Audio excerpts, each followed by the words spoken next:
गुमराह episode 228। Lizzie अपनी जगह खामोश खड़ी हैरानी से उसे देख रही थी।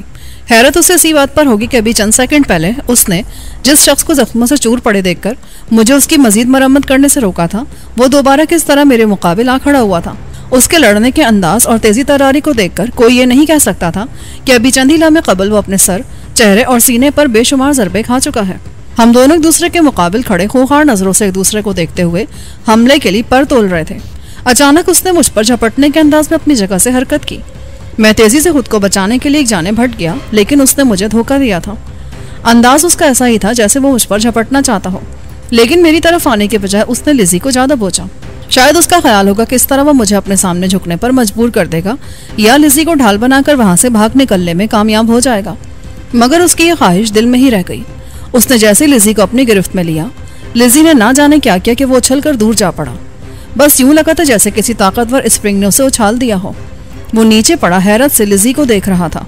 उसने तो ये भी नहीं सोचा होगा कि जिस नाजुक अंदाम हसीना को एक सीधी सादी लड़की जानकर उसने ढाल बनाने की कोशिश की थी, वो ऐसी हुनरमंद होगी कि उस जैसे जंगजू भैंसे को किसी बेजान खिलौने की तरह उछाल देगी। जानू लिज़ी को हैरतज़दा अंदाज से देखता हुआ आहिस्ता आहिस्ता उठ रहा था। मैं दौड़कर उसके करीब पहुंचा, मगर लिज़ी एकदम जस्ट लगाकर मेरे और उसके दरमियान हाइल हो गई। नहीं जनाब अली, अब आप इसे हाथ नहीं लगाएंगे। ये शिकस्त तस्लीम कर चुका है आपसे। मुझ पर हमला करके ये साबित कर दिया इसने कि अब आपसे मजीद मुकाबला करने के काबिल नहीं रहा है। इसने तुम पर हमला किया था, मैं इसे इसकी सजा जरूर दूंगा। अपने ऊपर हमले की सजा मैं खुद दे लूंगी इसे।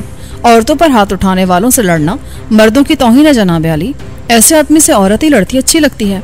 आप हट जाए दरमियान से। लिज़ी की ये बात मुझे पसंद आई थी। जानू ने उस पर हमला करके मर्दानगी का सबूत नहीं दिया था, चनाचे अब लिज़ी को ही उससे दो दो हाथ करने का मौका मिलना चाहिए था। लिहाजा मैं उनके दरमियान से हटकर अलहदा खड़ा हो गया। जानू अब उठ खड़ा हुआ था। हमारी गुफ्तगू ने शायद उसकी गैरत को जगा दिया था, इसीलिए उसने लिज़ी पर दोबारा हमला करने के बजाय मेरी तरफ रुख किया था। लेकिन लिज़ी ने उसकी टांगों में टांग मारकर नीचे गिरा दिया और बोली, उधर कहाँ जा रहे हो रुस्तम की औलाद, इधर आओ मेरी तरफ। जानू खूंखार नजरों से उसे घूरते हुए तेजी से उठा और एकदम लिज़ी पर झपट पड़ा, लेकिन लिज़ी के करीब पहुंचने से पहले ही वो उलटकर पीछे जा गिरा। लिज़ी ने हवा में उछलकर भरपूर अंदाज में फ्लाइंग किक मारी थी उसे। जानू की फुर्ती देखने से ताल्लुक रखती थी। उलटकर गिरते ही वो दोनों टांगे ऊपर उठाकर उछला और जब उसके पैर जमीन से लगे तो वो अपने पैरों पर सीधा खड़ा हुआ था। लिज़ी ने एक बार फिर उछलकर अपने दोनों पैर उसके सीने पर मारने चाहे, मगर इस बार जानू उसे झुकाई देकर एक तरफ हो गया। लिज़ी का वार खाली गया, वो जमीन पर गिर पड़ी। उसके गिरते ही जानू ने दांत भींचकर उसकी पसलियों में ठोकर रसीद की, लेकिन लिज़ी ने सूरत के साथ थोड़ा सा एक तरफ होकर उसकी टांग पकड़कर खींच ली और जानू के नीचे गिरते उछलकर खड़ी हो गई। उठते हुए भी उसने जानू की टांग नहीं छोड़ी थी। वो उसकी टांग को खींचते हुए चंद कदम पीछे हटी और एक झटके के साथ पूरी घूम गई। फिर जो हुआ वो मेरे लिए बहुत हैरानकुन था। मैंने इससे पहले औरत तो क्या, किसी मर्द को भी इतने लंबे चौड़े और तनुमंद जिंदा आदमी को एक टांग पकड़कर इस तरह चक्कर देते नहीं देखा था जिस तरह लिज़ी उसे चक्कर दे रही थी। हर चक्कर पर वो जमीन से ऊंचा होता जाता था। बिल्कुल ऐसा लग रहा था जैसे जानू 6 फुट का सेहतमंद और तवाना आदमी नहीं, कोई मुर्दा कुत्ता है जिसे दुम से पकड़कर लिज़ी तेजी से चक्कर दे रही है। कई जोरदार चक्कर देने के बाद एक मर्तबा जब वो अपनी कार की सीध में आया तो लिज़ी ने उसकी टांग छोड़ दी। वो कमान से छोड़े तीर की तरह लिज़ी के हाथों से निकला और पूरे जोर से सर के बल अपनी कार से जा टकराया। एक जोरदार धमाका हुआ और जानू किसी मुर्दा छिपकली की तरह नीचे गिर पड़ा। वो बुरी तरह तड़प रहा था। उसका निचला धड़ जमीन से 2-2 फुट उछल उछल कर गिर रहा था। दोनों हाथों की मुट्ठियां भींच गई थी। यूं लगता था जैसे उसकी जान निकल रही हो। हकीकत भी यही थी। वो जितना जानदार जवान था, इसी कदर मुश्किल और तकलीफ के साथ उसकी जान निकल रही थी। कई मिनट तक वो किसी नेम बिस्मिल की तरह मचलता और तड़पता रहा, फिर आहिस्ता आहिस्ता साकित हो गया। लिज़ी मेरे करीब आकर बोली, चले जनाब अली, ये खेल तब खत्म हो गया है। हाँ चलो। मैंने चौंक कर लिज़ी को देखा। मुझे हैरत है, तुमने इतने भारी भरकम आदमी को यूं चक्कर दिए जैसे उसमें बिल्कुल वजन ही ना हो कुछ। मैं तो सोच भी नहीं सकता था कि तुम इतना वजन उठाने की ताकत भी रखती हो। इसके लिए ताकत की नहीं, तकनीक की जरूरत होती है, बस जरा सी। कमाल की तकनीक है भाई ये तो। मैं तो तुम्हें ऐसा नहीं समझता था कभी भी। मैं तो तुमको एक सीधी सादी लड़की समझता रहा हमेशा। हैरत की बात ये नहीं है जनाब अली, आपने कभी ये नहीं सोचा कि आप जैसे खतरनाक और पुरहंगाम शख्स का दामन थाम कर राह हयात पर चलने की ख्वाहिश रखने वाली लड़की खुद किस मिजाज और किन खसाइल की मालिक होगी। कोई सीधी सादी बेजरर बेखतर लड़की आपके बारे में सब कुछ जानने और समझने के बाद आपके साथ चलने की जुर्रत कर सकती है कभी? हाँ, ये तो तुम ठीक कह रही हो, लेकिन पहले कभी तुमने अपनी किसी ऐसी सलाहियत का मुजाहरा क्यों नहीं किया? मैं किसी के मामलात में टांग अड़ाने की कायल नहीं हूँ माय रिस्पेक्टेड सर। जब तक कोई मुझसे नहीं भिड़ता मैं बस तमाशा ही देखती रहती हूँ। अब मैं क्या करूँ इस जानू का कि इसकी उम्र ही तमाम हो चुकी थी कि वो मुझे छेड़ बैठा। मिस्टर आर्थर ने मुझे बताया था कि तुम यहाँ उनके कुछ दोस्तों से वाकिफ हो और मुझे उनसे मुतारिफ करा दोगी ताकि बवक्त ज़रूरत वो मेरे काम आ सके। मैं ये जानना चाहता हूँ क्या उनमें कोई ऐसा शख्स भी है जो मेरी बहन आसिया और मेरे यार असलम आबी की रिहाई के सिलसिले में मेरी मदद कर सके। मैंने कार का दरवाज़ा खोलकर ड्राइविंग सीट संभालते हुए कहा, इसके लिए आप ज़्यादा परेशान ना हो जनाब आली, आपका ये काम भी हो जाएगा, निकल ही आएगी उसकी भी कोई सूरत। ये कोई यकीनी बात तो ना हुई, हालांकि मैं बता चुका हूँ जब तक वो दोनों आज़ाद नहीं हो जाते मैं दोबारा पाकिस्तान से बाहर कहीं नहीं जा सकता। मुझे डर है कि हमने उन्हें जल्द आज़ादी ना दिलाई तो वो सज़ा पा जाएंगे और उनके लिए मौत की सज़ा से कम कोई सज़ा तजवीज़ करने पर कोई भी अदालत रजामंद नहीं होगी। मैं कार स्टार्ट करके उस नाले से बाहर निकल आया था। जानू को हमने उसकी कार समेत वहीं छोड़ दिया था। मुझे यकीन था कि अगर कोई जल्द ही उसकी लाश को दरियाफ्त ना कर सका और 1-2 दिन तक वो वहीं पड़ी रही तो कुत्ते और गीदड़ उसे शनाख्त के काबिल नहीं रहने देंगे। अपने हुलिये हमने बड़ी हद तक इस काबिल कर लिए थे कि अगर हम गाड़ी से बाहर ना निकलते तो किसी के लिए ये अंदाज़ा लगाना मुश्किल होता कि हम कोई हंगामा खेज मार का सर करके आ रहे हैं। मेरे लिबास पर जानू के खून के धब्बे थे मगर उन पर मिट्टी लगने से उनका रंग खासा मटियाला हो गया था और करीब से बगैर देखे बगैर कोई उन्हें खून के दाग नहीं कह सकता था। लिहाजा मैंने बेधड़क कार वापसी के रास्ते पर दौड़ाना शुरू कर दी। मैंने आपसे कहा तो है आप ज्यादा परेशान ना हो, आपका काम हो जाएगा। लेकिन तुमने कहा है कोई सूरत निकल ही आएगी, इसका मतलब तो यही हुआ कि कामयाबी का 100% यकीन नहीं है। देखिए जनाब आली, मसला है उन्हें सरकारी जेल से निकालने का।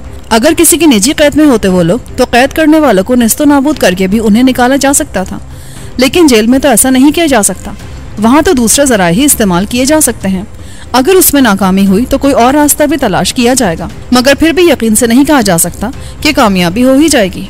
ठीक है, उस शराफत अली को भी समझा दो तुम ही कि वो कश्मीर खान से मिलने के लिए जल्दी ना करें। अभी उससे मिलने का फायदा भी क्या है? मैं अपने मसाइल को हल किए बगैर तो यहाँ से नहीं जा सकूंगा कहीं। क्या ऐसा नहीं हो सकता कि आप कश्मीर खान से मिलकर अमेरिका चले जाएं और मैं यहाँ रहकर आपकी बहन और दोस्त की रिहाई के लिए कोशिश करती रहूं? ये मेरा वादा है कि मैं इस कोशिश में कोई कमी नहीं छोड़ूंगी। मैं सोचूंगा इस सिलसिले में। अभी तो वो एक नई मुसीबत खड़ी हो गई है, उससे भी निमटना है किसी न किसी तरह। कौन सी नई मुसीबत? किसका जिक्र कर रहे हैं आप? ज़हीर अहमद की बात तो नहीं कर रहे कहीं? नहीं यार, ये ज़हीर अहमद पे कोई मसला है क्या? उसका तो एक बाजू काट कर फेंक ही आए हैं हम। तो फिर और कौन है? मेरा तो खैर उसके सिवा कोई ऐसी चीज़ नहीं जिसे मुसीबत कहा जा सके। मैं उन हीरों का जिक्र कर रहा हूँ जो धुम्मन ने मेरे पलस्तर में दफन करके भेजे थे और अब वो गायब हो चुके हैं। उसकी फिक्र आप क्यों कर रहे हैं? वो धुम्मन का ज़ाती मामला है, उसके लिए वो आपको रुकने पर मजबूर नहीं कर सकेगा यहाँ। तुम्हारा क्या ख्याल है, लाखों रुपए के हीरो को भूल जाएगा वो इतनी आसानी के साथ और बिल्कुल कोई कोशिश नहीं करेगा उन्हें दोबारा हासिल करने की? मैं नहीं समझता वो ज़र का बंदा इतनी बड़ी दौलत को यूं नजरअंदाज कर जाएगा बगैर किसी वजह के। मेरी इत्तला अगर गलत नहीं है तो उसके लिए पहला मौका नहीं होगा ऐसा करने का। इससे पहले भी वो 75 लाख रुपए गंवाकर भूल चुका है। वो नुकसान भी उसे आप ही के हाथों पहुंचा था ना। मैं हैरान रह गया। उसे मेरे बारे में सब कुछ बता दिया गया था, पूरी तफसील से एक एक बात गोशे गुजार कर दी गई थी उसके। अच्छा, तो तुम ये भी जानती हो? लेकिन वो सब की बात है जब हम एक दूसरे के दुश्मन थे। इसी से आप अंदाजा लगा सकते हैं इस बारे में। जब उसने दुश्मन होकर इतनी बड़ी रकम पर सबर कर लिया तो अब दोस्त बन जाने के बाद वो आपसे क्या बिगाड़ करेगा इतनी सी बात पर? आपकी दोस्ती ज्यादा कीमती है उसके लिए। खैर ठीक है, अगर ये मसला जंजीर ना बना मेरे पैरों की तो हम जल्द अज जल्द लाहौर चलेंगे, मगर इससे पहले आसिया की रिहाई के लिए कोई कार्रवाई शुरू कर देना चाहिए। लाहौर पहुंचे तो माजी सबसे पहले उसी के बारे में सवाल करेंगी। हम ड्रिग रोड पहुंच चुके थे। ड्रिग रोड रेलवे स्टेशन के बिल्कुल सामने नेशनल हाईवे से एक जेली सड़क दाएं जाने मुड़ रही थी। लिजी ने मुझे सीधा जाते देखकर उंगली से उस तरफ इशारा किया। इधर से चलें, अब हमें फौरन घर पहुंच जाना चाहिए। मैंने गाड़ी उस जेली सड़क पर मोड़ते हुए कहा, क्यों? आखिर घर पहुंचने की इतनी जल्दी क्यों है तुम्हें? इसलिए कि वहां शराफत अली हमारा मुंतजर होगा। यूं भी ये जरूरी है कि इस नई सूरत हाल से उसे आगाह कर दिया जाए। कोई फायदा नहीं होगा इससे लिजी बेगम। वो अब भी मुझे यही समझाने की कोशिश करेगा कि ज़हीर अहमद को उसके हाल पर छोड़कर लाहौर जाऊं और जल्द अज जल्द कश्मीर खान से मुलाकात करूं। मेरा ख्याल है अब वो ऐसा नहीं करेगा। आज के वाक़े के बाद वो आपसे उसकी सिफारिश नहीं करेगा। ये जानने के बाद कि खुद ज़हीर अहमद भी आपको शिकार करने के लिए घात लगाए बैठा है, वो आपका साथ देने पर मजबूर हो जाएगा। क्योंकि अगर वो ये चाहता है कि आप जल्द अज जल्द लाहौर चले जाएं तो उसकी यही कोशिश होनी चाहिए कि आप यहाँ किसी लंबे चक्कर में ना उलझें। मुझे उम्मीद है वो आपके साथ मिलकर फौरी तौर पर जहीर अहमद का झगड़ा निपटाने की कोशिश करेगा। तुम्हारे कहने से ऐसा करके भी देख लेता हूँ, हालांकि मुझे उसकी उम्मीद नहीं है उससे। वो जहीर अहमद को खाना नहीं चाहता अपने हाथ से। वो ज़मीर फरोश बहुत काम आता है इन लोगों के, मुआवजा लेकर हर खिदमत बजा लाता है वो इनकी। शराफत अली हमें ड्राइंग रूम में ही बैठा मिला। शायद उसे यकीन था कि मैं जल्दी वापस आ जाऊंगा। यूं भी लिजी मेरे साथ लग कर गई थी, चनाचे उसका यकीन बेवजह नहीं था। लिजी से वो वाकिफ जरूर होगा। शक्ल आशना नहीं था, लेकिन हमारे सैन फ्रांसिस्को से रवाना होने से पहले जब उसे हमारे कराची पहुंचने की इत्तला दी गई होगी तो ये भी बता दिया गया होगा कि मेरे साथ आने वाली वो हसीन नागिन कौन है और किस किस किस्म का जहर भरे फिरती है वो अपने पोटे में। मैं तो तैश में उठकर चला गया था और जाते हुए उन दोनों में से किसी पर भी नजर नहीं डाली थी। लिहाजा ये भी हो सकता है कि लिजी उसे इशारे से यह समझाकर मेरे पीछे गई हो कि इंतजार करे, वो मुझे वापस लेकर आएगी अभी। मैंने शराफत अली को बैठे देखा तो उससे माजरत करने लगा। मुझे अफसोस है शराफत अली, बस गुस्सा आ गया था मुझे। बड़ी एहसान फरामोशी का सबूत दिया है मैंने। वो हंस पड़ा। मुझे यकीन था जिलानी, जल्दी तुम्हें अपनी गलती का एहसास हो जाएगा और तुम वापस आ जाओगे। हाँ यार, ये तो अच्छा हुआ कि लिजी मेरे साथ चली गई। इसने अपनी गलती का एहसास दिलाया मुझे, वरना मेरे दिमाग में जब आग लगती है तो कुछ ना कुछ जलाकर सर्द करती है। बड़े नुकसान उठाए मैंने अपनी इस कैफियत के हाथों, लेकिन आज तो आपने दुश्मन का जबरदस्त नुकसान किया है। आधी जान निकाल ली आपने उसकी। लिजी बोली, इसमें तुम्हारा भी बड़ा ही ताउन हासिल था मुझे। मैं अकेला तो शायद नुकसान ही उठा कर आता आज भी। क्या हुआ? क्या किसी से टकराव हो गया है बाहर? कौन था वो? क्या हुआ? शराफत अली हमारी बातें सुनकर परेशानी से बोला। लिजी ने उसे पूरी तफसील सुना डाली और बोली, उस जहीर अहमद की कमर तोड़ा है ये बाहर निकलते ही। अच्छा, वाकई कमाल कर दिया यार जिलानी तूने। ऐसा तो नहीं समझता था मैं तुझे। जहीर अब तो किसी काम का नहीं रहा है। क्यों नहीं रहा वो किसी काम का? जानू जैसा कोई और मिल जाएगा उसे। उसके अलावा और भी लोग होंगे उसके साथ। नहीं यार, उस जानू का तो बदल ही नहीं है पूरे शहर में। उसकी वजह से जहीर अहमद से खौफजदा रहते थे तमाम लोग। कोई टकराने की जरूरत नहीं कर पाता था उससे। बड़ा खूंखार दरिंदा था वो। जिलानी, तुझे पता नहीं क्या कराया है तू। डंका बज जाएगा कराची में तेरे नाम का। जिसे भी तेरे इस कारनामे की खबर होगी वो तेरे आगे सर झुका देगा। शराफत अली ने उठकर मुझे सीने से लगा लिया और बावर कराने की कोशिश करने लगा कि मैंने कोई बहुत ही बड़ा, कोई बहुत ही अहम कारनामा सरअंजाम दिया है। उसकी आंखों से बेपनाह मोहब्बत और अकीदा झलकने लगी थी मेरे लिए। मैं हैरान था। ये वही शराफत अली था जो चंद घंटे पहले अपना सारा जोर इस पर सर्फ कर रहा था कि मैं जहीर अहमद से इंतकाम लेने का ख्याल निकाल फेंकूं अपने दिल से। वह हर मुमकिन तरीके से मुझे उससे दूर रखने की कोशिश कर रहा था, मगर जानू की मौत का इल्म होते उसका अंदाज बिल्कुल ही बदल गया था। खुशी उसके अंग अंग से फूटी पड़ती थी। वो मुझे छोड़कर तेजी से टेलीफोन की तरफ गया और रिसीवर उठाकर किसी के नंबर डायल करने लगा। दूसरी तरफ से सिलसिला मिलते ही उसने बोलना शुरू कर दिया। एक बड़ी अच्छी खबर है सिराज। ओ नहीं यार, तुम सोच भी नहीं सकते उसके बारे में। बस यूं समझो मुआवजा हो गया। हाँ हाँ बता रहा हूँ। तुम लांडी पुलिस स्टेशन के इंचार्ज को फोन करके उसे कहो वो रेहड़ी की तरफ अपने आदमी भेजकर उधर नाले से जानू बदमाश की लाश उठवा ले। हाँ बिल्कुल बिल्कुल, निजात मिल गई उससे हमें। लांडी थाने का इंचार्ज जब वहां से लाश लाएगा तो यकीन दिला देगा तुम्हें। मेरे लिए इस खबर पर शुबा करने की कोई वजह नहीं है। मेरे बहुत करीबी आदमी ने ये काम किया है। बस मौत ही आ गई थी उस साले की। अनजाने में भिड़ गया था वो उससे जहीर अहमद के भड़काने पर। मिल लेना तुम भी उससे। कोई गुमनाम आदमी नहीं है वो, बड़ा नामी गिरामी शख्स है। पहले तस्दीक करके इत्मीनान कर लो। वो रिसीवर क्रेडिट पर डालकर वापस हटा तो मैंने पूछा, किसे इत्तला दी है तुमने? कौन है ये सिराज? अपना ही आदमी है। परेशान कर रखा था उसे उस रजील जानू ने। 5 लाख रुपए कीमत लगा रखी थी उसने जानू के सर की। इतना आजिज था वो उससे। तुम चाहो तो उससे 5 लाख रुपए वसूल कर सकते हो। खुशी से दे देगा वो दफा कर यार, तुझे शायद आदत पड़ गई है हर काम में मुनाफा कमाने की। पैसे के सिवा तुझे कुछ सोचता नहीं है। सब पैसे का ही तो खेल है यार जी। आदमी के पास पैसा ना हो तो कुत्ते बिल्लियां उससे ज्यादा अहमियत इख्तियार कर जाते हैं। हाँ यार, बात तो तू किसी हद तक ठीक कहता है, मगर ये बात भी तस्लीम कर ले कि हर आदमी पैसे से इज्जत और नेकनामी नहीं खरीद सकता। कुछ मेरे जैसे लोग भी होते हैं जो दौलत हासिल करने के बाद भी अपनी पहचान छुपाते फिरते हैं। हाँ, होते हैं ऐसे बदनसीब जो अपनी कमफहमी की बदौलत अफाम व तफहीम की राह तलाश नहीं कर पाते और जराइम पेशा की हैसियत से मुतारिफ करा देते हैं खुद को माशरे में। तुम्हारे साथ भी ऐसा ही हुआ है। तुमने इब्तिदा से ही खुद को एक मुजरिम बनाकर पेश कर दिया, चुनाचे तुम्हारे लिए मुश्किलात पैदा होती चली गई। वरना ना जाने कितने खौफनाक तरीन मुजरिम ऐसे हैं जिन्हें कोई उनकी असल हैसियत से जानता तक नहीं। वो माशरे में इज्जत की निगाह से देखे जाते हैं और इतने मोअज़्ज़िज़ होते हैं वो कि कानून के मुहाफिजों को उनके जराइम का इल्म होने के बाद भी उन्हें नज़रअंदाज करना पड़ता है। हाँ यार, जानता हूँ तुम ठीक कहते हो। ऐसे ही लोगों की वजह से मैं अब तक मौजूद हूँ इस दुनिया में। उन लोगों ने अपने बहुत से काम मुझसे लिए हैं और उनके एवज मुझे तहफ़्फ़ुज़ फराहम करते रहे हैं, लेकिन वो ढिल्लों साहब के बाद अब ऐसा कोई साया नहीं रहा मेरे सर पर, जब भी तुम्हें ख्वार होता फिर रहा हूँ इधर से उधर। ऐसा नहीं है, तुमने डॉक्टर धुम्मन को दोस्त बनाकर सारी मुश्किलात से निजात हासिल कर ली है। अभी तुम्हें उनकी ताकत और उनके हाथों की लंबाई का अंदाज़ा नहीं है। कुछ मालूम होता तुम्हें तो ऐसी बात नहीं कहते। जानता हूँ उस धुम्मन को भी मैं अच्छी तरह से, मुझसे ज़्यादा कौन वाकिफ़ होगा उससे यहाँ। मेरी वजह से उसने पहले लाहौर छोड़ा और फिर यह मुल्क छोड़कर भाग निकला। वो तुम क्या बताओगी मुझे उसके हाथों की लंबाई के बारे में? मैंने तंजिया कहा। इस ख्याल में ना रहना जिलानी, अब डॉक्टर धुम्मन वो नहीं है जिन्हें तुम दौड़ाए दौड़ाए फिरते थे अपने आगे पीछे। क्यों, क्या सुरखाब के पड़ लग गए उसके?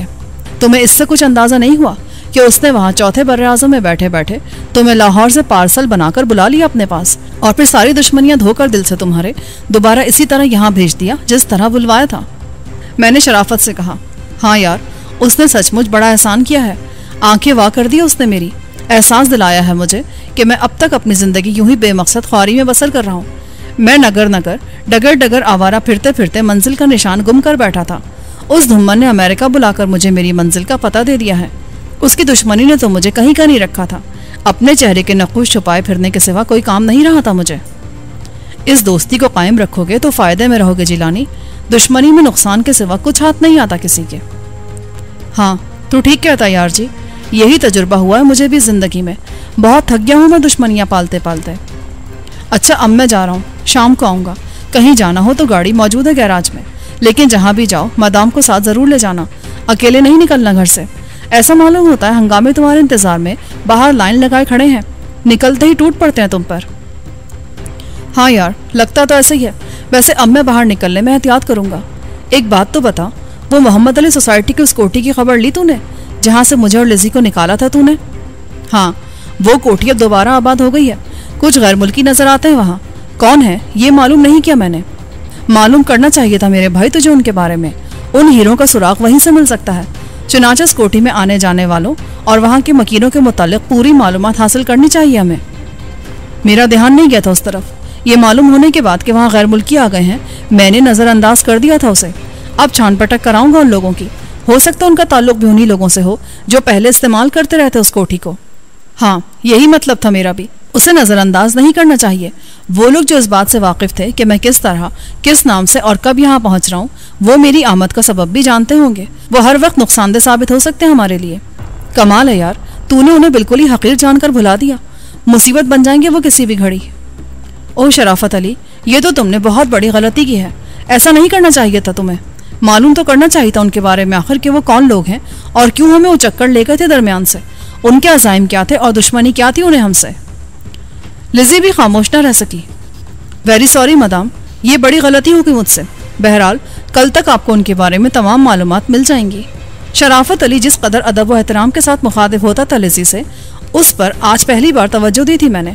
आज से पहले इस तरह ख्याल ही नहीं किया था मैंने। उन दोनों के अंदाज़े गुफ्तगू में अदना और आला का फ़र्क साफ महसूस होता था। इसका मतलब था कि शराफत अली अच्छी तरह वाकिफ़ था उससे और तंजीम में उसके मकाम और मर्तबे से भी आगाह था। लिज़ी के सामने उसकी हैसियत एक मातहत किसी थी। वो लिज़ी के हुक्म का पाबंद था। वो दोनों हाकिम और महकूम का रिश्ता मुझसे छुपाए रखना चाहते थे। मुझ पर अभी जाहिर नहीं करना चाहते थे इस ताल्लुक़ ख़ास को। शराफत अली के जाने के बाद लिज़ी ने 2-3 जगह फ़ोन करके कुछ बात की। जिस ज़ुबान में उसने बात की उनसे, वो ज़ुबान मेरे लिए कतई अजनबी थी। मैं बस उसका मुँह ही देखता रह गया। फ़ोन रखकर वो मेरे पास आ बैठी। किससे बात किया तुमने? डैडी के एक दोस्त को बुलाया है मैंने यहाँ, अभी आधे घंटे में पहुँच रहा है वो। आपके बारे में बता दिया उसे मैंने। मगर वो है कौन शख्स? मकामी आदमी तो मालूम नहीं होता कोई। हाँ, दुरुस्त कह रहे हैं आप। मगर आपने कैसे अंदाज़ा लगाया? जिस ज़ुबान में तुमने उससे बात की थी वह हमारे मुल्क के किसी हिस्से में नहीं बोली जाती, इसीलिए मैंने कहा कि वो मकामी नहीं है। 20 मिनट बाद दरबान ने इंटरकॉम पर इत्तला दी कि कोई जेराल्ड साहब आए हैं। मैंने लिज़ी से कहा, वो जिसे तुमने बुलाया था, क्या उसका नाम जेराल्ड है? हाँ। क्या आ गया वो? उसने उठते हुए पूछा। हाँ, उसी की आमद की इत्तला दी है दरबान ने।